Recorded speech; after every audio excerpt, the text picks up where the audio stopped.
യുദ്ധഭൂമിയിൽ നിന്ന് പലായനം ചെയ്യുന്നതായ തൻ്റെ കൂട്ടുകാരെ നോക്കി വൃത്രാസുരൻ അതിഗംഭീരമായിട്ടുള്ളൊരു ഉപദേശമുണ്ട്.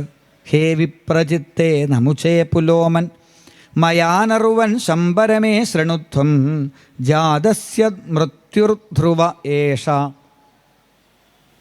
നിങ്ങളൊക്കെ ഈ യുദ്ധഭൂമിയിൽ നിന്ന് മരിക്കും എന്ന് വിചാരിച്ചിട്ടാണ് ഓടണതെന്നുണ്ടെങ്കിൽ ഓടിയാൽ നിങ്ങൾ മരിക്കും. കാരണം എന്താ? നിങ്ങളൊക്കെ ജനിച്ചു കഴിഞ്ഞു. അതുകൊണ്ട് യുദ്ധഭൂമിയിൽ വെച്ച് മരിച്ചാൽ നമുക്ക് വീരസ്വർഗമാണ്, അതുകൊണ്ട് ഓടരുതെന്നൊക്കെ വൃത്രാസുരൻ പറഞ്ഞിട്ടും ആരും കേട്ടില്ല. ഒടുവിൽ വൃത്രാസുരൻ അതിഗംഭീരമായിട്ടതാ ഇന്ദ്രാദികളോട് യുദ്ധത്തിന് പോകുന്നു. ആ യുദ്ധഭൂമിയിൽ വെച്ച് വൃത്രാസുരൻ ഇന്ദ്രനോട് പറഞ്ഞു, ഹേ ദേവേന്ദ്ര, നിന്നെ കൊന്നാൽ ഭഗവാൻ എന്നെ അനുഗ്രഹിക്കും. കാരണം എന്താ അറിയോ? നിന്നെപ്പോലൊരു മഹാഭാവി വേറെയില്ല. യോ ബ്രഹ്മഹ ഗുരുഹ ഭ്രാതൃഹ ച. അല്ലേ, ഒരു മഹർഷിയെ അപമാനിച്ചു, വേറൊരു മഹർഷിയെ തല വെട്ടിക്കളഞ്ഞു, വേറൊരു ഗുരുനാഥൻ്റെ നട്ടെല്ലൂരി. അതുകൊണ്ട് നിന്നെ കൊന്നാലും ഭഗവാൻ എന്നെ സന്തോഷിക്കും. ഇനി നീ എന്നെ കൊന്നു എന്ന് വിചാരിക്കുക, എന്നാലും ഭഗവാൻ എന്നിൽ സന്തോഷിക്കും. കാരണം നിൻ്റെ കയ്യിലുള്ളതായ വജ്രായുധം എത്രയോ കാലങ്ങളായി നാരായണ കവച മന്ത്രം ചൊല്ലിയ ആ ദധീജിയുടെ അസ്ഥിയല്ലേ. ആ ദധീജിയുടെ അസ്ഥിയിലെ വജ്രായുധത്തിൽ നിറഞ്ഞു നിൽക്കുന്നത് എൻ്റെ ശ്രീനാരായണൻ്റെ തേജസ്സല്ലേ. ആ നാരായണനെ അല്ലാതെ വേറെ ആരെയാ ഞാൻ ഈ ജന്മത്തിൽ ആശ്രയിക്കുക എന്നും പറഞ്ഞ് വൃത്രാസുരൻ ഹരേ എന്ന് ഉറക്കെ ഒരു നാമം ജപം ഉണ്ടായിത്രേ. ഹരേ എന്ന് വൃത്രാസുരൻ വിളിക്കുമ്പോഴേക്കും ദേവേന്ദ്രൻ്റെ കയ്യിലുള്ളതായ വജ്രായുധത്തിനകത്ത് ശംഖചക്ര ഗദാധാരിയായ നാരായണനെ കണ്ടു വൃത്രാസുരൻ. അതോടുകൂടി താൻ യുദ്ധഭൂമിയിലാണ്, തൻ്റെ മുമ്പിൽ ശത്രുവായ ഇന്ദ്രനുണ്ട്, ഇതൊക്കെ മറന്നു.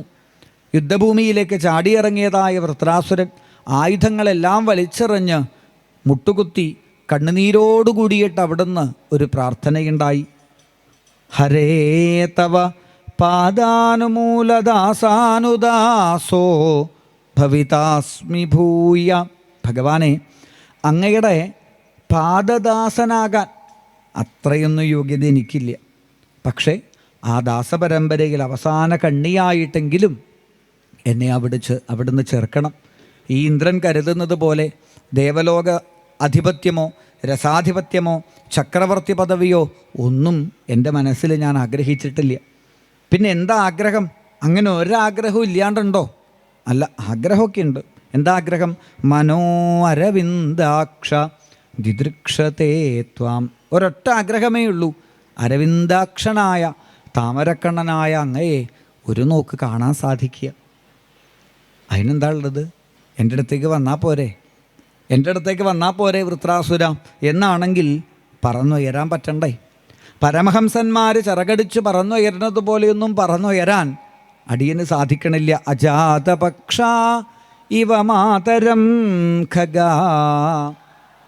അല്ലേ, രാവിലെ കൂടുവിട്ട് പറന്നുപോയതായ തള്ളപ്പക്ഷി ആ അമ്മയെ ചിന്തിച്ച് വൈകുന്നേരം വരെ കൂട്ടിൽ കിടക്കുക കുട്ടികൾ.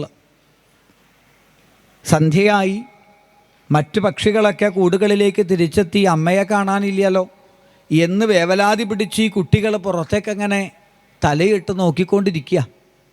അപ്പോഴാണ് വളരെ ദൂരത്ത് നിന്ന് കൊക്കിൽ എന്തോ നമുക്കുള്ള ആഹാരമായിട്ട് ആ അമ്മപ്പക്ഷിയുടെ ഒരു വരവ്. അമ്മ തൻ്റെ അടുത്തേക്ക് പറന്നു വരുന്നത് കാണുമ്പോൾ ഈ കുഞ്ഞ് അറിയാണ്ട് കൂട്ടുന്ന കാലെടുത്തിട്ട് ഒരു ചാട്ടം ചാടൂത്രേ. എന്തിന്? അമ്മയുടെ അടുത്തേക്ക് ഉയരാൻ. പക്ഷേ ചാടുമ്പോൾ ആലോചിക്കുക, എന്ത് ചിറകില്ലല്ലോ. താൻ ചാടിയപ്പോൾ കൂട്ടുന്ന താഴേക്കാ വീഴുക. അപ്പം പിന്നെ എന്താ പറ്റുക? എന്താ ചെയ്യുക? പുറത്തേക്ക് തലയിട്ടിട്ട് കരയും. ഇതുപോലെ അജാതപക്ഷ ഇവ മാതരം ഖഗാ. അങ്ങയെ വിളിച്ച് കരയാൻ മാത്രമേ അടിയന് സാധിക്കണുള്ളൂ. പരമഹംസന്മാരെ പോലെ പറന്നുയരാനുള്ളതായ ജ്ഞാനമോ വൈരാഗ്യമോ അടിയനുണ്ടായിട്ടില്ല.